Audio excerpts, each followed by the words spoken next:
ఇలా ఎందుకైంది? ఎలా అయింది? ఎవరు చేయించారు? లేదు లేదు లేదు లేదు, ఇదేమీ బాగాలేదు. శివ పార్వతుల వివాహం ఇతరులకు శుభకరమేమో కాని నాకు మాత్రం అది అశుభమే. శివ పార్వతుల వివాహం అయిపోయింది మహాబలి. ఇప్పుడు ఏం చేయాలో ఆలోచించండి. లేదు,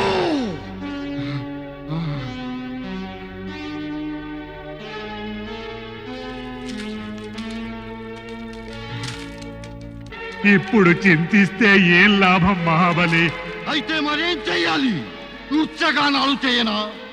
జపతపాదులు చేయనా? ఎగిరి గంతులయ్యనా? ఏం చెయ్యను? అదంతా చేస్తే ఏమవుతుంది? ఉపాయం ఆలోచించాలా సూర్యరాజా? ఉపాయం ఉపాయం ఉపాయం నీవే చెప్పరాదు. ఆ ఉపాయం చెప్పు. నేను మరి కేవలం చెప్పగలనంతే. ఉపాయం తమరే ఆచరణలోకి తేవాలి మహారాజా. అయితే చెప్పు, అదేమిటి?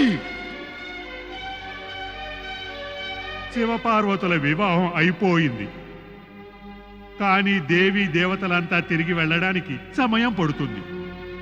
ఇదే అనుకూల ఉచితమైన సమయం. ఆ స్వర్గంపై ఆక్రమణ చేసి దానిపై అధికారాన్ని చేపట్టండి. అవును, వెంటనే ఆక్రమణ చేస్తే నిశ్చయంగా విజయం మనదే. సేనాపతి, సైన్యాన్ని సిద్ధం చేయి. మనం ఇప్పుడే స్వర్గంపై దాడి చేద్దాం. దాడి చేయండి.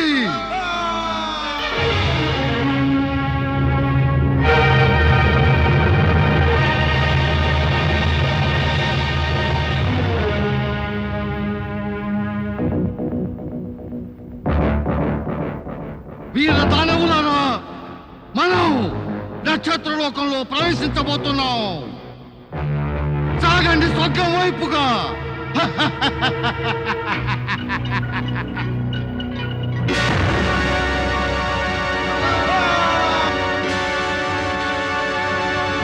ఇదేమిటి వెలుగు?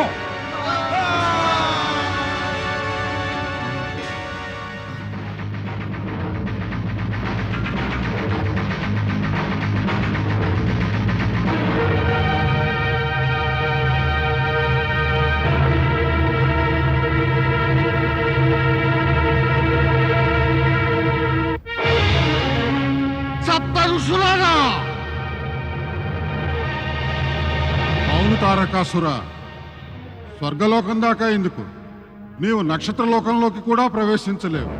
ప్రవేశించగలను.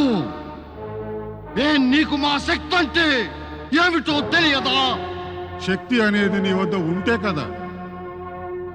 మూర్ఖ, బ్రహ్మ ఇచ్చిన వరాలు నీ శక్తి అనుకుంటున్నావా? తారకాసురుడి శక్తిని ప్రశ్నించగలిగేది ఎవరు? అహంకారంతో నీవు నిజాన్నే విస్మరించావు తారకాసుర. శివ వివాహపు శుభ సమయాన్ని అదనుగా తీసుకుందామనే నీ కుతంత్రం ఎన్నటికీ సఫలం కానేరదు. ఆ స్వర్గం సురక్షితమే ఓ దానవ, కాని నీ ప్రవర్తన వల్లే నీకు రక్షణ లేకుండా పోయింది.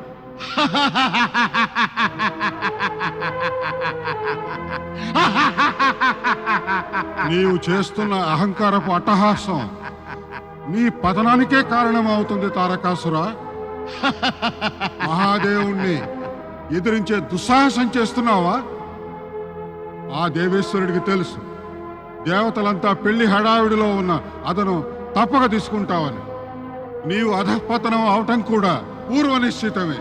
మా దారికి అడ్డు వచ్చే ఏ ఆటంకాన్నైనా ఎదిరించగలిగే సాహసం మాలో ఉంది.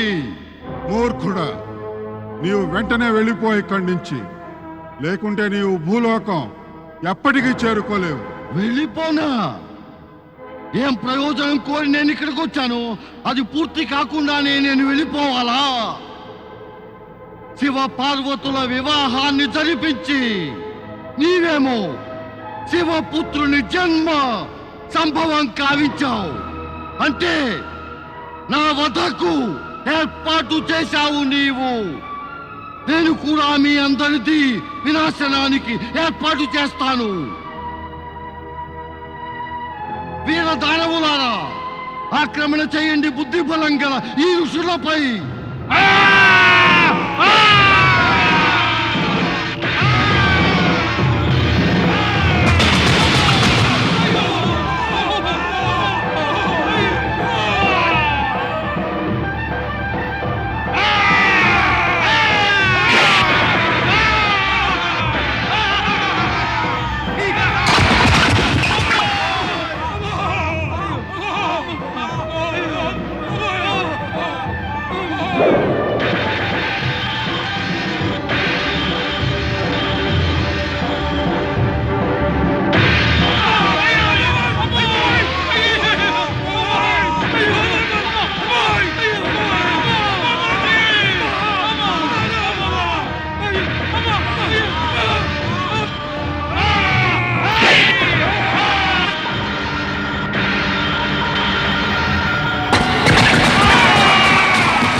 వశిష్ఠ, చూస్తావే,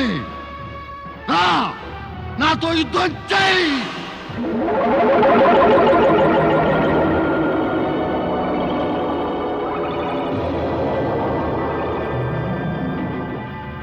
మూర్తివత మంత్రంతో నేను నిన్ను స్తంభింపజేశాను. చూడు చూడు, నీ సేనలు నాశనం అవుతున్నాయి.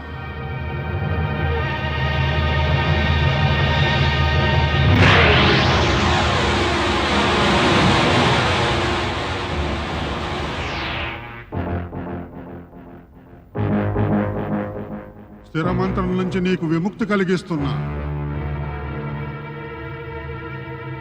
ఇకనైనా పరాజయం స్వీకరించి నీ ప్రాణాలు దక్కించుకో. పో, వెళ్ళిపోయి ఇక్కడి నుంచి. తారకాసురుడికి, అసుర సామ్రాజ్యకు పరాజయమా? లేదు లేదు దుష్టుడా, లేదు. నీవిలా లొంగవు. ఇదిగో ఇదిగో చూడు.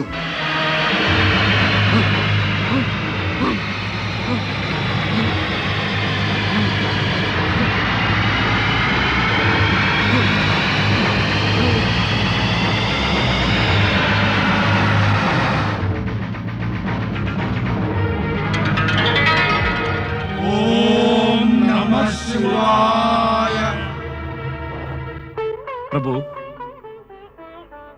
శివపార్వతుల వివాహం హర్షోల్లాసాలతో జరిగింది. ఇక మనం మన లోకాలకు తిరిగి వెళ్ళిపోదాం. దేవేంద్ర, వివాహం అయ్యింది. విధులు లాంఛనాలు ఇంకా జరగవలసి ఉంది. అవును, మనం కొంతకాలం పాటు వేచి ఉండవలసి ఉంది. నారాయణ నారాయణ నారాయణ. భ్రమణ చక్రం పూర్తయిందా నారదా? శ్రీహరి, నేనొక స్థలం నుంచి మరొక స్థలానికి వెళతాను.